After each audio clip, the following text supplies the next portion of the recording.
हमारे साथ इस वक्त ईस्ट एमसीडी के मेयर जैन साहब हैं। जैन साहब, आप लोगों ने बहुत अच्छा काम किया, एमसीडी बहुत अच्छा काम कर रही है, कोरोना वॉरियर्स आपके बहुत अच्छा काम कर रहे हैं। लेकिन अब क्या है, एक अलग सी प्रॉब्लम आ गई है कि कोविड का जो कोरोना वायरस है वो म्यूटेट कर रहा है, और ये रिसर्च में भी आ रहा है कि ये म्यूटेट होने की वजह से ये सीवर लाइन में भी डल रहा है। तो क्या एमसीडी इसमें क्या प्रोएक्टिव मेजर ले सकती है या ताकि ये पेंडेमिक ना बने? देखिए, ये आपने बहुत बड़ा प्रश्न उठाया है।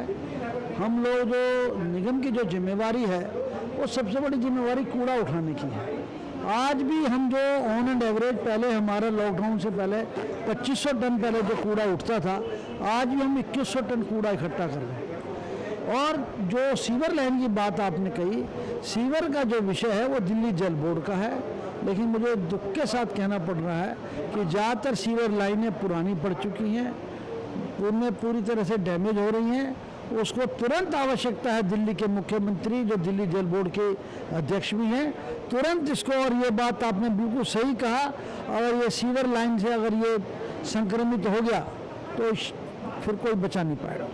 तो सर, क्या आप ये आपकी जो मीटिंग हुई थी जो सेंट्रल गवर्नमेंट और स्टेट के रिप्रेजेंटेटिव और दिल्ली सरकार के रिप्रेजेंटेटिव के साथ, क्या आपने ये बात उठाई थी? तो उनका क्या रिप्लाई रहा? क्योंकि आज की डेट में या आइदर उसमें गर्म पानी डालना पड़ेगा या यूवी ट्रीटमेंट करना पड़ेगा, जो कई विदेश में कई देशों में हो रही है, नहीं तो ये पूरा पेंडेमिक एक पेंडेमिक का रूप ले लेगी, जिसके बाद कोई कंट्रोल नहीं हो पाएगा, क्योंकि सीवर लाइन तो हर एक घर से निकल रही है। नहीं, बिल्कुल आपने सही कहा। इसका पूरा कोई ना कोई इसका इलाज ढूंढना पड़ेगा, और इसको पूरी तरीके से, चूँकि हम लोग महापौर परसों 24 तारीख को बने हैं, उसके बाद लगातार जो भी हम वर्किंग कर सकते थे वो हम आज करके लाए हैं। हम तो दो चीज़ों में हम जो सबसे ज़्यादा जो आपने बात कही वो तो है ही, इसके अलावा हम सबसे बड़ी बात यह है कि दिल्ली के अंदर भी बम्बई में जो धारावी वाला प्रयोग हुआ है वो प्रयोग होना चाहिए।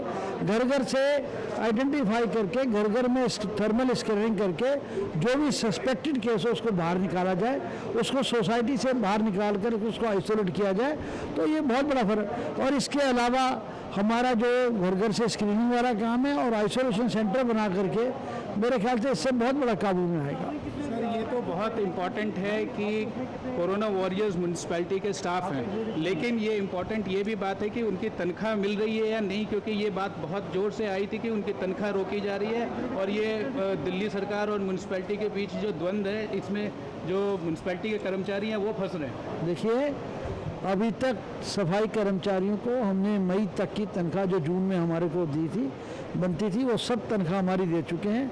अभी किसी की कोई हमारे पास सैलरी हमारे पे बकाया नहीं है। तो क्या आपको दिल्ली सरकार से जो आपका जो ड्यू है वो अमाउंट मिल रहा है? दिल्ली सरकार से हमारे को जो 972 करोड़ रुपया प्लान हेड में आना था, 600 कुछ करोड़ रुपया हमारे को उसमें बेसिक टैक्स जो असाइनमेंट होता है, जो ग्लोबल शेयर, लेकिन अभी तक सिर्फ उसमें हमारे को अभी थोड़े दिन पहले 50 करोड़ रुपया एजुकेशन में आया, जिससे हमने टीचर्स की सैलरी भी अप टू डेट कर दी।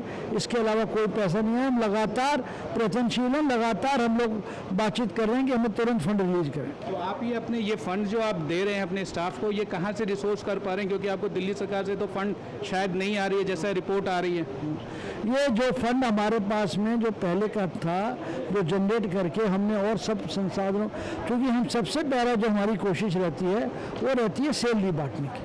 हम इसीलिए हमने किसी मद में हम खर्चा ना करके हमने अब तक सब सैलरी बांटी है, और मुझे बड़ी इस मामले में मैं बड़ी जिम्मेवारी से कह सकता हूँ कि हमने मई तक की हमने सैलरी सब दे दी है।